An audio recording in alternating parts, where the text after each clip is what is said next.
Welcome to the Killer Author Club. 3 best-selling authors talking about killing, of the fictional kind, with the best thriller and suspense authors in the business. Killer conversations, killer cocktails, and killer guests, with your hosts, Kimberly Bell, Heather Gutenkopf, and Kara Ruda. This is the Killer Author Club.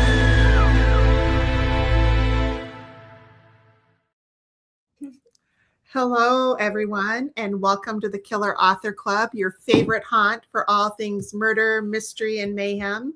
We are so excited to welcome the one and only Allison Winn Scotch to the Killer Author Club hot seat to tell us all about her latest, the Insomniacs. Will we ever sleep again? Will she survive?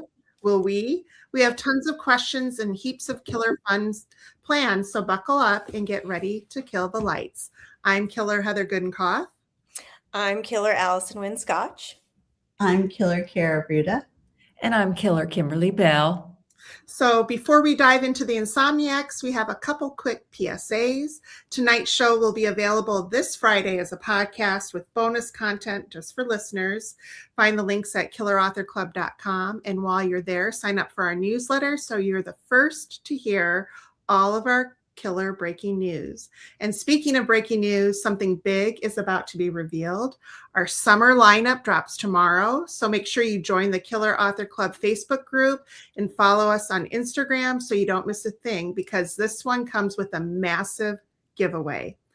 And more big news, Rachel Housel Hall, one of our faves, will be taking over our Instagram feed this Thursday to share all kinds of behind-the-scenes fun about her upcoming new release, Mist and Malice. Schedule your reminder now so you don't miss out on all the fun. And yes, there will be more giveaways. But first, Kara, can you please introduce our killer guest? I'd love to. Allison Winn Scotch is a New York Times bestselling author of 11 novels, including Cleo McDougal Regrets Nothing, In 20 Years, and Time of My Life. She lives in Los Angeles with her family and their 2 rescue dogs, Hugo and Mr. Peanut. Adorable. So, Allison, welcome to the show. Thank you. Please I pray that Hugo does not start barking. He is an extremely loud, annoying bark. And you know what? This is what we're here for, that because my dogs will invariably bark. Okay. My barky one is Rocky. I call him like Rocky Barky. It just, so it'll happen. Yeah, so my husband's like, I'm going to take a walk. I was like, no, I don't think you can, because anything can happen if somebody is not watching him. So exactly. So it's okay. We actually like it. It adds a certain. Okay. Yeah. He'd love to make an appearance. Dogs are welcome here. Okay. Yes. Good. He might actually burst into my office. So that's possible. So, okay. Could you give us the elevator pitch about the Insomniacs? Yeah. So the Insomniacs is about 4 insomniacs strangers who, since Heather's holding it up, here it is, who meet in the middle of the night and decide to try to help one another solve their the problems that are plaguing them, keeping them awake. And when one of them goes missing, they team up to figure out what happened. And you guys are real experts in thrillers. I would say this is more of a mystery, and it's really more about found family. And I'm curious to hear the craft of how you do it, because this was really the first plot-driven book that I've written, and it was really challenging for me. So it is a mystery, and I love these 4 humans, fictional humans, but it's, a story of found family of people who find each other in the middle of the night. Well, we loved it, and I can't wait to talk to you all about it.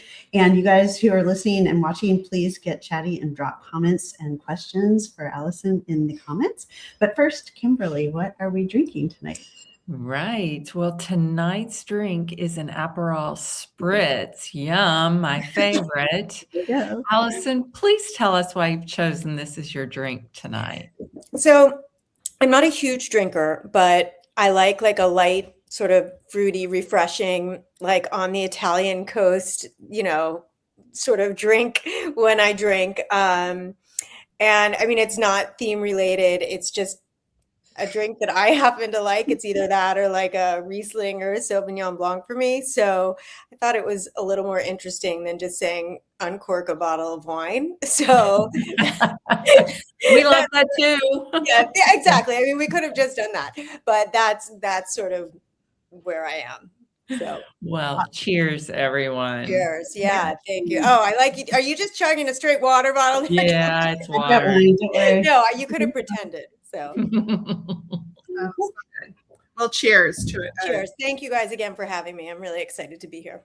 Well, we are excited to have you. Thank you. Yeah, so we created the Killer Author Club so readers could get up close and personal with their favorite thriller writers.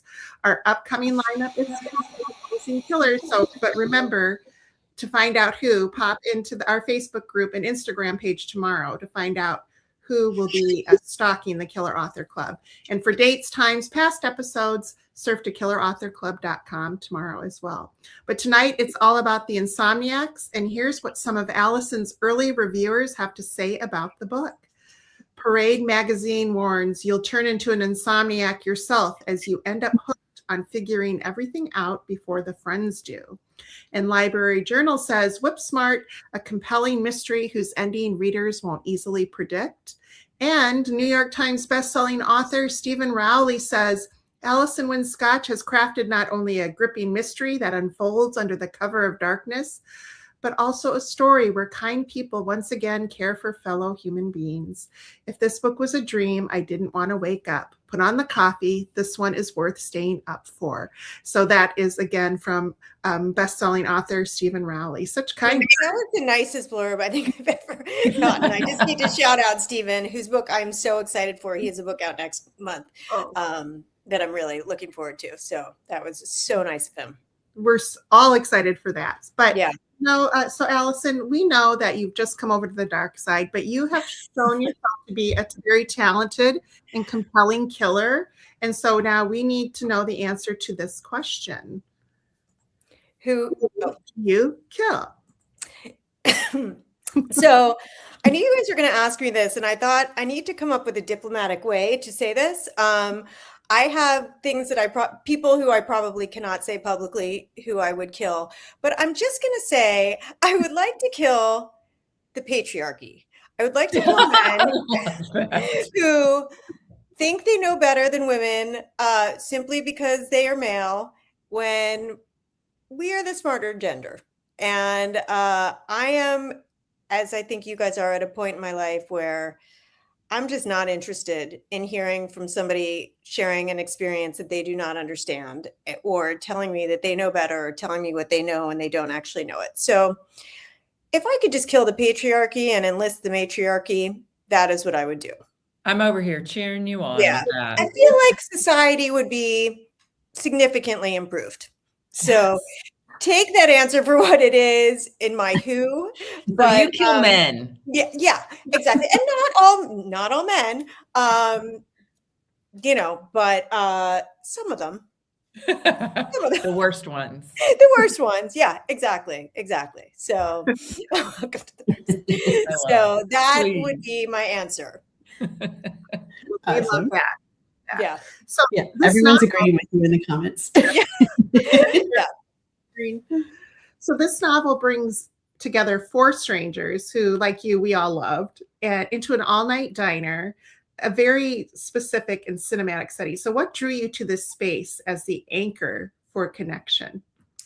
So, the story came to me at like 3:00 in the morning when I was awake, as a lot of women are at midlife, sort of not sure why we're awake, but I'm unable to fall back asleep. And I tried to your question, Heather, sort of think of a place that was cozy, that was cinematic, that brought all types of people. And I live in Los Angeles now, but having lived in New York for many, many years, there are these sort of all-night diners where students go and, construction workers go, and men and women coming home from, these high pressure, like investment banking jobs. And it's sort of a catch-all for where all walks of life are going to go and have like eggs and toast in the middle of the night. So, and I really liked this notion that they were sitting there looking out on the world that was, ostensibly asleep, but still there was so much going on around it. So that's where it began. And the book began really with Sybil, who I needed to get out of her suburb and into the city and figure out how she could find her way there. Yeah. Yeah. And I love Sybil. I feel like very connected to Sybil. The Yeah. insomnia, Thank you. the frozen shoulder. I mean, there were so many things. I like Sally Hepworth's answer of like when she would kill, and it's when she didn't have her HRT, and I was like, I understand that. Sybil would agree. So yeah, This is all a little murderous. yeah, exactly. I know men watching are like, oh no, this Yeah, again. sorry. Not only do I want to kill you, I'm now talking about HRT. They're it. probably linked, but Sybil she was the one who really came to me as a woman in the middle of the night who was awake. I mean, our circumstances are not the same, but I think a lot of women at midlife can relate to that sleeplessness, the anxiety of sort of what the back half of your life is looking about, sort of what you're aiming for. If you have children, young adulthood for them can be very stressful, even as a parent. Like you feel like they should be off on their own, but my phone blows up.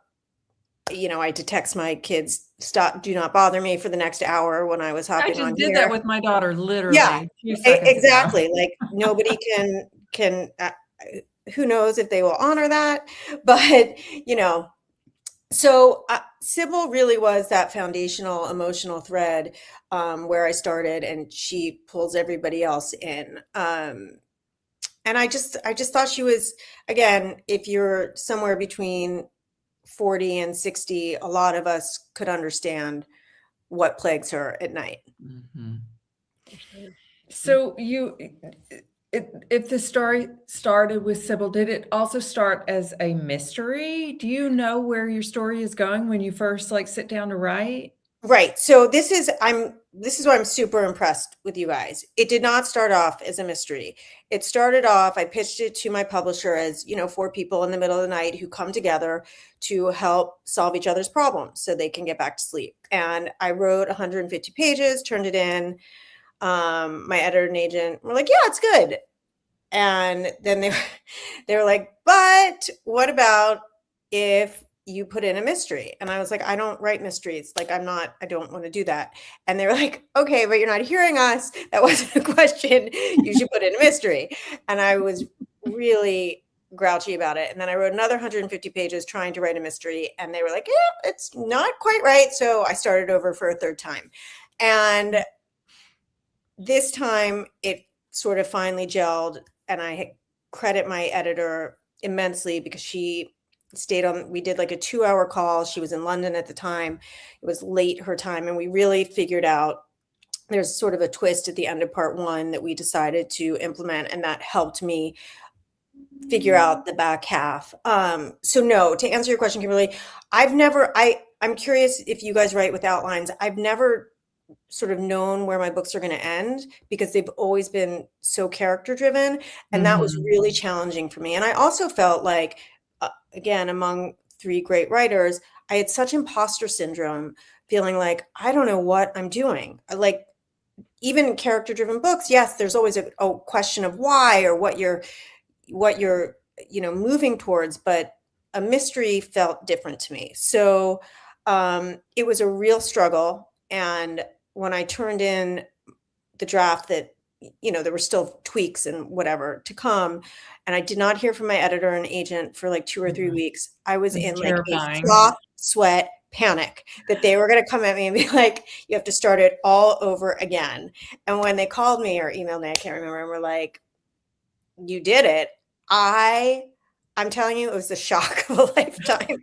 So I have great admiration. Do you guys outline? I'm curious, like how you get there. We are Yeah, we're kind of a mix. Okay. Yeah, I kind of start with character, and so I've always kind of been character driven as well, and so I'm a pretty happy pantser over here. Yeah.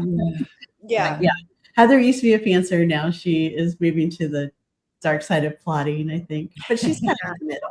And Kimberly is a big plotter. So yeah, I don't know how to write a story with so many moving parts without like figuring it out first. Yes. Yes. And what was fun, because we just wrote a book together, and it was very clear with the collaboration that without somebody that knows how to plot, you can't really do it. Well, it's hard to write a book together unless you're going to just completely wing it all the way through, which, good grief, I don't know how to do that. So I just did a project with the screenwriter, and screenwriters, I think, always plot out because they're they know their stuff. And I mean, it took 6 years to actually get made. But at the beginning, when we were on like his big board, and I was like, oh my God, this is so much easier if you have the scenes and then you just fill them in. Like, why can I not do this? But I can't do it. It's just not. I can't either. My characters just stop talking. It's just not how I do it. But it would make life significantly easier. It really would. It really would. Yeah. I agree. I totally agree. And it did with the collaboration, but got to do what you got to do. So there you go. Alice, okay, so did you research the psychological effects of sleep deprivation, or was it more you did? I didn't. What I really did do the research into was, without too many spoilers, sort of the cult aspect, because I felt like I had such imposter syndrome again writing in this that I just wanted to be sure that I was portraying that accurately. And I listened to a lot of podcasts. I obviously watched a lot of documentaries, and I really became very fascinated. And I think this is a wider cultural thing as well right now in America, with how people not only get into them if you're not born into them, but how people deconstruct, and the bravery and courage and fearlessness that it takes to sort of undo everything that you have been taught in your life. I think I have a lot of admiration for that. So I went deep into that. The sleep deprivation thing, I felt like, as somebody who is not a good sleeper anymore, I just sort of tapped into. And I will say, Laura Dave is a good friend of mine, and she reads all my early drafts. And one of her notes was, they don't seem tired enough to me. So I had to go back and sort of put in like the body aches and pains that you noted, Heather, and things like that. Because I was like, I'm always tired, and I just stumble my way through my day. Yeah. But she's like, no, they need to be more tired. So yeah, that's cute. You nailed it. Yeah, thank you. So one thing I noticed throughout the book that you really highlighted beautifully, I think, is that sense of loneliness that people seem to have. I think so many people are, caught up in their own little worlds and locked behind screens. And so how did you develop that as well with your characters? What did you tap into there? So, I thank you for that. I love that you picked up on that. I think that is symptomatic. The loneliness epidemic, I think, that is really symptomatic of our society right now, was something that I was also interested in. And I think being awake in the middle of the night is one of the loneliest things that we can experience, because your body is rebelling for like the most natural thing that it should be doing, and nobody is around. And so that was really where the idea was born from. Like, wouldn't it be amazing if there was sort of a network of friends who happened to be awake and you could speak to in the middle of the night, and they could help you. But I think, and this maybe gets back to the craftiness of it, which I don't mean to bore the audience, but when you're writing something character-based, and Kara, you can talk about this too, you really try to tap into like that emotional resonance of what they're going through. And so these are 4 lonely people, and by finding each other, by having this found family, that creating community, I just think it's what a lot of us are looking for right now. Like, we're looking around and like, who are people who are allies? Who are people who are like-minded? And I don't mean like, patriarchal or whatever. I'm not trying to politicize that. I just think a lot of people feel lost right now. Mm-hmm. And so to have a community wherever you find it is really, that idea of found family is just, I think it's really resonant. Like, people maybe are not connecting with people who they thought they would in their lives. And particularly, I think in midlife, where we're looking around and being like, maybe those friends don't suit me, or maybe this partner doesn't suit me. So finding people in unexpected places who can fulfill you. So I think I wrote towards that. I think writing it in this moment in time allowed for me to really reflect on that, the lonely nature of our society, whether it's by screens or, just the divisiveness so I just searched for something that was lonely in all of them. And I will say, we talked about Sybil. I really loved that about Zeke as well. His sort of vulnerability. I think he was maybe my favorite one to write. So, you know, you can seem super, super successful and still be incredibly lonely. Right. Right. And they're all kind of at this crossroads in their life, right? Something's changed in the way they thought their life was going to be. And all of a sudden they, you know, have to rethink where they're going. Yeah. And I want to say, so Sybil had something happen to her that is my fear, has always been one of my fears, the knife falling off the counter and stabbing her in the foot. Yeah. Do you guys think about that? I think about it every single time I pull out a knife. I'm like, oh no, what if it falls on my foot? So and how that happened not with a knife, but it happened to my daughter with a cast iron pan, and it split her toenail straight off. She's very tough, so she was like, I'm okay. And she was with my dad, who is still plagued by guilt 5 years later. But so maybe that's where it came from. But you know, I really needed to set that up to get her to confront her husband. So that was brilliant. I love it. Thank you. good. So good. Thank you. Okay, you know what? It's already that time, you guys. How did that happen? Okay, Killer Allison is giving away 3 copies of the Insomniacs to lucky U.S. viewers. Doesn't matter where you're watching. We scour the comments everywhere we stream, but please make sure to shout out where you're from when you answer this question. Which one of Killer Allison's books, pitched as The Hangover meets When Harry Met Sally, is currently being developed for Netflix?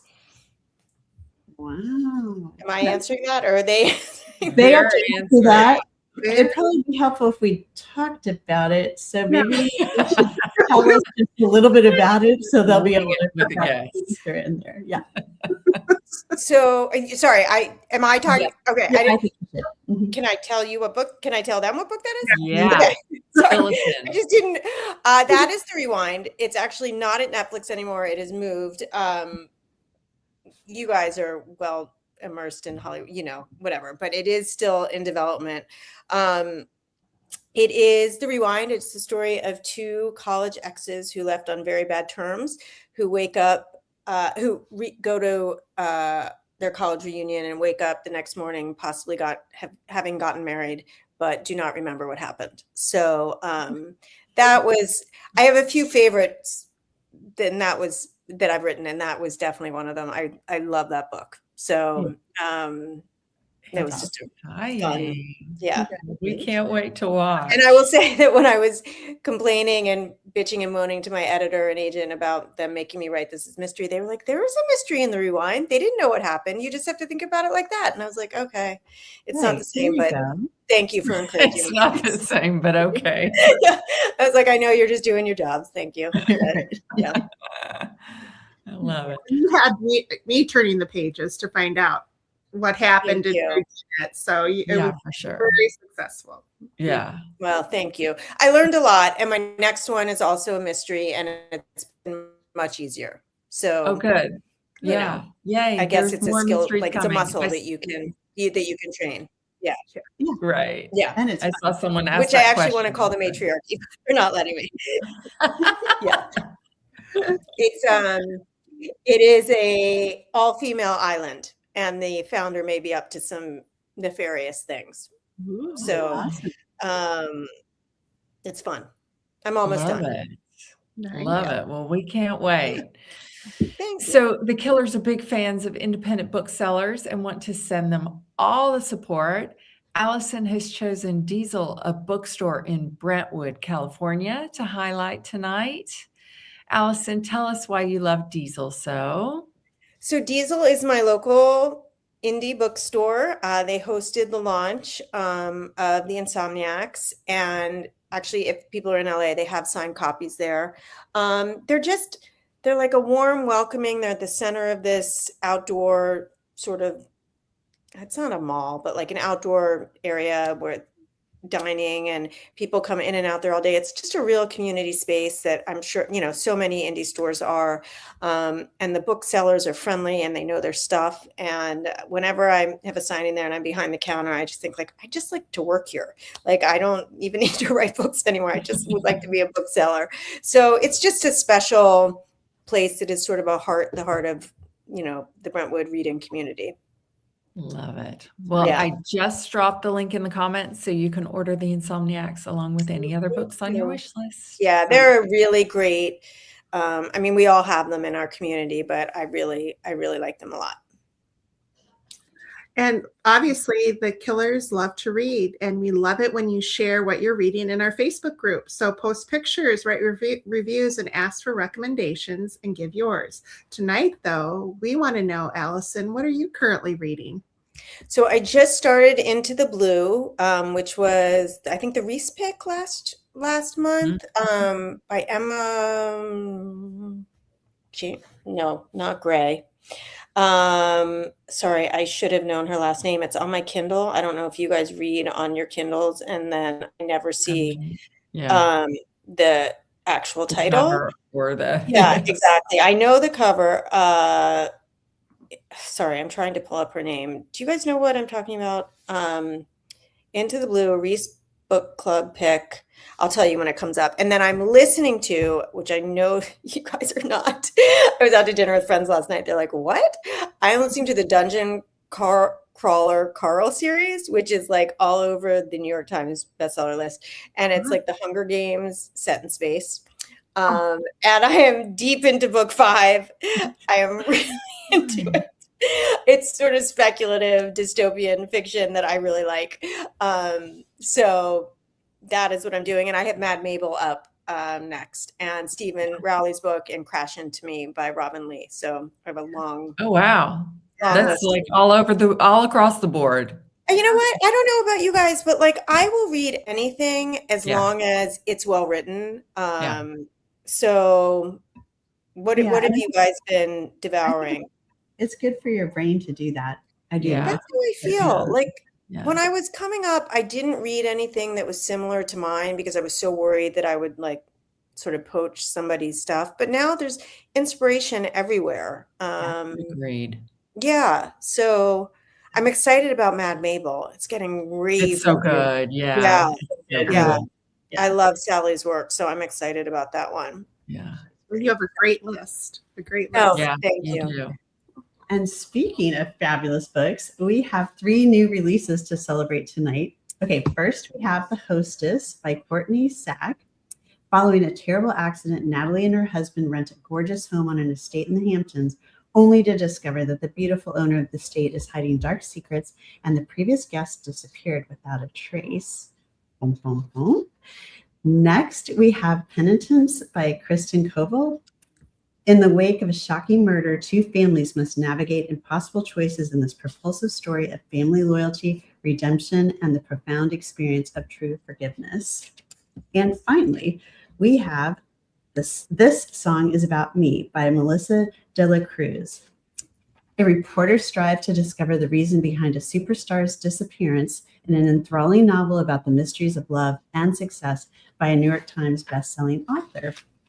All right, you guys, ready to win? Courtney is giving away 2 bundles that include both The Hostess and her latest release, The Tutor. Kristen is giving away 1 copy of Penitence. Penitence, yeah. Okay. And Melissa is giving away 3 copies of This Song Is All About Me to all 2 U.S. viewers. If you want in, tell us in the comments and make sure to let us know where you're from. And because we're all about shamelessly plugging our own murdery fun, don't miss the Killer's latest reads. That's right, Kara Scott. We Were Never Friends, a sorority reunion that takes a very, very dark turn. And speaking of deadly parties, Heather is serving up the perfect host, an over-the-top gender reveal party that explodes in more ways than one. And Kimberly's taking you on a deadly European getaway in the expat affair. 2 Americans, the glittering diamond trade, in danger in Amsterdam. And we want to say a big killer thanks to Book Reporter for sharing the murdery love. Stay up to date on bookish news and events at bookreporter.com. So, Allison, we have excellent news for you. You survived the Killer Author Club.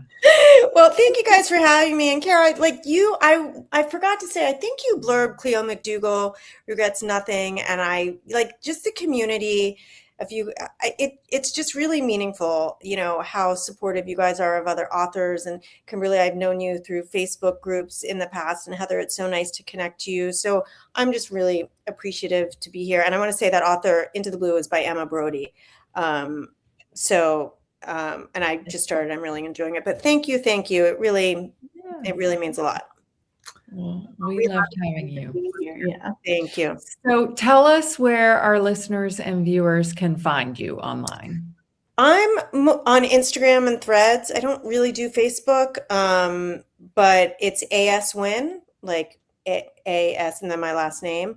And I'm on there. I'm on Threads a lot, and I feel like Instagram notifications, I can't figure them out anymore. Like they reconfigure them and I miss a lot of things, but I am on Instagram if people want to reach out there as well. Great. Well, that's a wrap on tonight's episode. Thank you for hanging out with us. And don't forget that Rachel Housel Hall will be taking over our Instagram feed this Thursday. She's got tons of fun and giveaways planned. So set your alarm and tune in for that. And remember, tomorrow, summer lineup, huge giveaway on our Facebook page and Instagram. And so join the Killer Author Club Facebook group and follow us on Instagram to get in the killer fun. And we'll be back in 2 weeks on May 12th with Lauren Oliver, talking all things The Girl in the Lake. Until then, you can watch us wasting too much time on Instagram, Facebook, and occasionally TikTok. And if you're on YouTube, make sure to subscribe to our channel. And for links, upcoming schedule, past episodes, and merch, head to killerauthorclub.com. Thank you for being part of the club. Bye, everybody. Bye. That does it for tonight's show. Thank you for tuning in. If you'd like to catch our next show live, we're every other Tuesday night on Facebook, Instagram, and YouTube. For times, upcoming schedule, and to catch up on past episodes, visit us at killerauthorclub.com. Happy reading. Now get on out there and kill that TBR.